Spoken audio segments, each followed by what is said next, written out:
Jangan hanya 5.000 orang, 50.000 orang saya suruh ngerahkan. Saya tidak akan gentar. Saya tidak akan merubah keputusan. Jangan semena-mena. Kita takut. Aku tidak takut. Terserah. Jangan 50.000. Sama saya saja. Tertipkan. Pak Polisi. Nggak boleh. Jangan. Polisi nggak berhak. Kamu itu yang bayar itu masyarakat. Masyarakat, Pak. Yang bayar kamu itu masyarakat. Rakyat ditertib, Pak. Loh, ini tuh hanya siapa? Mengganggu ketertiban umum. Mengganggu jalan umum. Gara-gara pemimpin yang gak jaga mulut kalau ngomong, asal jeplak. Kalau bikin kebijakan, gak bijak. Yang ada, kebijakan malah nginjak-nginjak hati rakyat.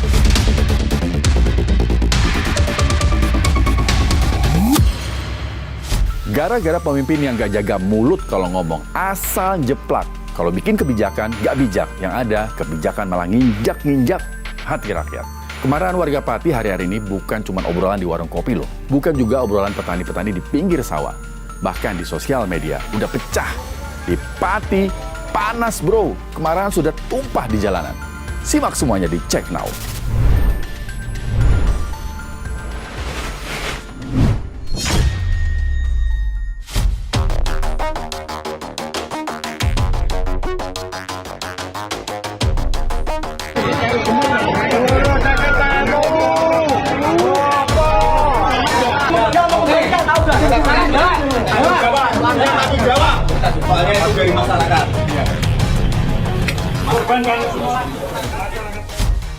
Apa yang membuat amarah warga Pati ini semakin panas? Ini bukan cuma soal angka di kertas. Bukan. Ini soal rasa keadilan yang diinjak-injak. Soal perasaan bahwa mereka yang memegang kebijakan mungkin nggak pernah benar-benar ngerti gimana rasanya mengais-ngais rupiah, kemudian dipaksa menyerahkan sebagian besar hanya untuk membayar pajak yang melonjak tanpa ampun. Soal naikin PBB 250%, bukan kebijakan yang pertama dari Bupati Pati yang bikin rakyat Pati kecewa. Sebelum-sebelumnya, sudah ada yang lain. Nanti kita kupas satu-satu. Kenapa sih Bupati Pati bikin aturan naikin PBB 250%? Alasan pertama, katanya buat percepatan pembangunan infrastruktur. Dan ternyata PBB di Pati itu sudah 14 tahun, nggak pernah naik. Faktanya nih guys ya, pendapatan daerah dari pajak di Pati itu cuma sekitar 36 miliar rupiah. Sementara buat bayar honorer, kemudian PPK, tiap tahun itu butuh 200 miliar. Jadi solusinya apa? Ya rakyat diminta nombok lewat pajak. Pak Bupati, mungkin Anda lupa waktu kampanye bilang apa. Nih saya ingat ini lewat video ini. Kalau peningkatan pendapatan asli daerah bertitik tumpu kepada sektor pajak dan retribusi itu sangat kasihan kepada rakyat Kabupaten Pati.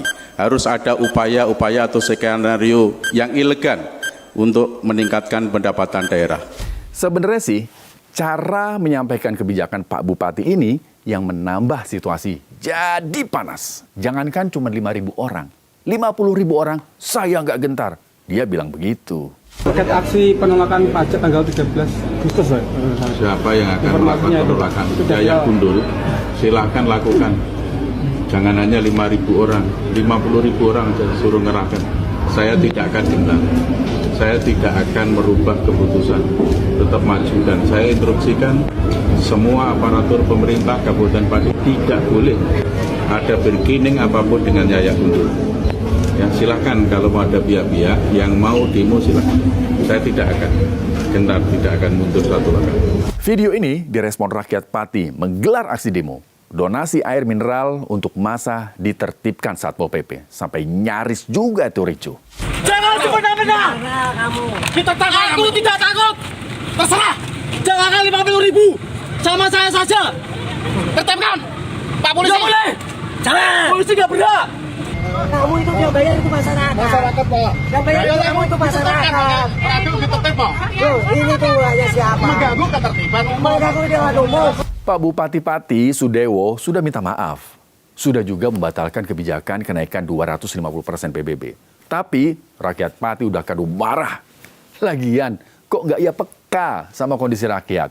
Sekarang ini ekonomi lagi lesu, Pak. Jadi hati-hati kalau mau bikin kebijakan yang langsung berdampak sama rakyat. Saya minta maaf yang sebesar-besarnya atas pernyataan saya 5.000 silahkan, 50.000 masa silahkan. Saya tidak menantang rakyat. Sama sekali tidak ada maksud untuk menantang rakyat. Masa rakyatku tak tantang.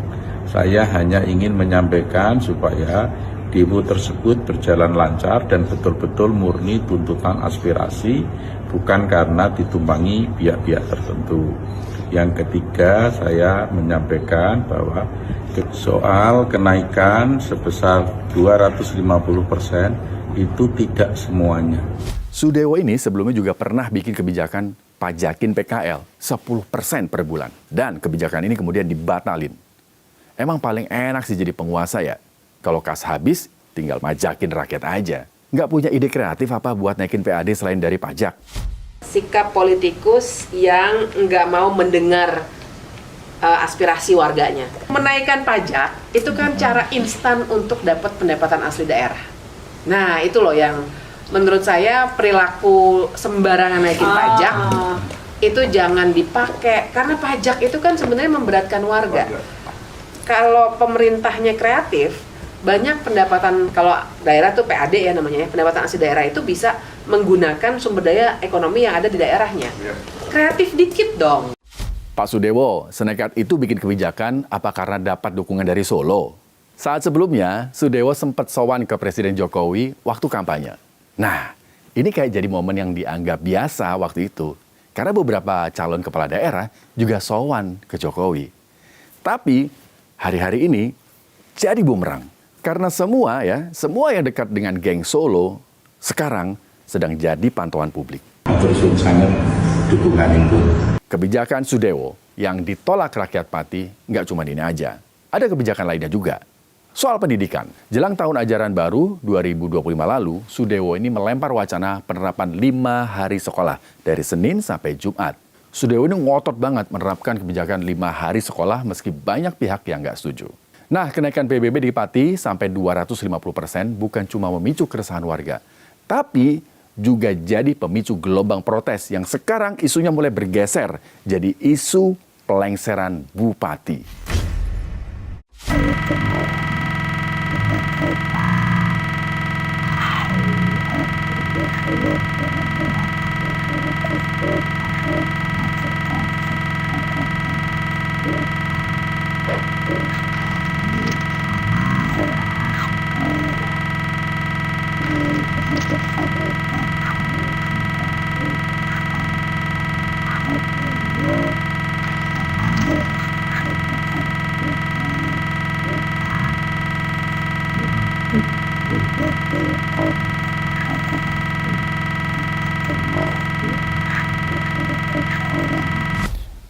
Ini bisa jadi sinyal kuat buat kepala daerah yang lain.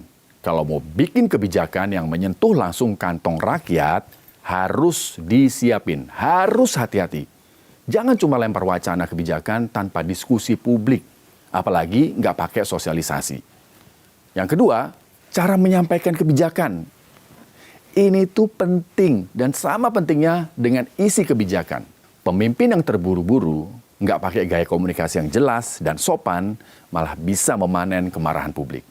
Di era keterbukaan informasi, gaya bicara arogan atau minim empati bisa jadi pemicu kemarahan yang lebih besar daripada isi kebijakan itu sendiri. Dan kalau kemarahan sudah berubah menjadi tuntutan politik, bisa jadi sinyal bahaya. Dan apapun yang terjadi setelah tanggal 13, semoga bisa membawa perubahan kepada rakyat Pati.